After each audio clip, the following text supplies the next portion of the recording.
Ustadz ini menuduh para pembela keaslian ijazah mantan Presiden Jokowi sebagai murtad. Tapi kalau ngikutin logikanya justru dialah yang murtad.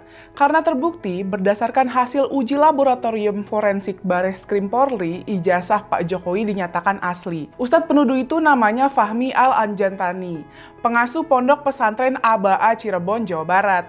Untuk meyakinkan tuduhannya, Fahmi sampai bawa ayat Al-Quran surat Al-Ma'idah ayat 2 dengan mengutip tafsir Ibnu Katsir. Ayat itu bicara tentang pentingnya tolong-menolong dalam kebaikan dan ketakwaan serta larangan membantu dalam perbuatan dosa dan permusuhan. Katanya Ibnu Katsir menafsirkan surat Al-Ma'idah ayat 2 itu mengutip hadis Nabi Muhammad.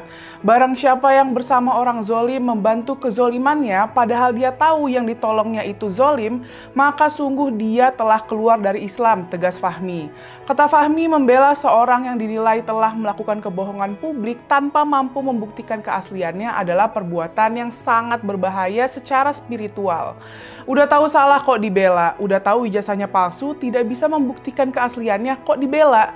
Katanya siapapun yang membelanya padahal dia tahu bahwa ia adalah orang yang tidak benar, maka dia telah keluar dari Islam. Telah murtad dari agama Allah Subhanahu wa Ta'ala, tegasnya. Fahmi juga bilang para pembela keaslian ijazah Pak Jokowi terlihat gelisah.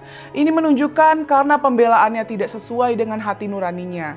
Kita lihat para pembela ijazah palsu ini, mereka ngomongnya seperti ada beban, seperti ada sesuatu yang menekan sanubarinya. Karena memang salah ucapnya. Ia kemudian mengutip sabda Rasulullah SAW, sesungguhnya kebaikan itu menenangkan jiwa, sesungguhnya dosa itu yang menggelisahkan. Fahmi bilang pembelaan terhadap ketidakbenaran akan menimbulkan kegelisahan hati dan itu menjadi indikator kuat adanya kesalahan yang sedang ditutupi. Kita lihat para pembela orang yang menggunakan ijazah palsu untuk melanggengkan kekuasaannya. Para pembelanya seperti ada kegelisahan dalam dirinya, tegasnya. Ongkohnya seorang ustadz kok bicara ngawur gitu ya? Karena jelas yang dia katakan tidaklah sesuai fakta. Bahkan kental dengan aroma fitnahnya. Ijazah Pak Jokowi sudah jelas asli. Keaslian itu telah dikonfirmasi oleh Universitas Gadjah Mada atau UGM tempat Pak Jokowi kuliah.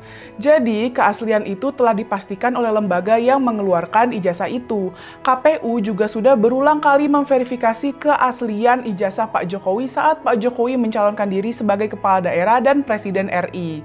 Terakhir, Bareskrim Polri telah menyatakan ijazah Pak Jokowi asli setelah melakukan uji laboratorium forensik terhadap ijazah itu. Lebih parah lagi, Ustadz ini menggunakan dalil agama untuk menjustifikasi tuduhannya. Tapi mestinya tuduhan itu balik ke dirinya. Karena kan dia bilang bahwa kita jangan membela orang yang salah. Melakukan perbuatan itu katanya sudah menjadi murtad. Nah, dalam konteks ini yang salah kan orang-orang yang memfitnah Pak Jokowi. Kalau mendengar pernyataannya, dia justru yang lagi membela para pemfitnah itu.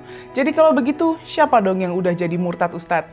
Yuk, jangan jadi orang yang gampang menuduh orang lain.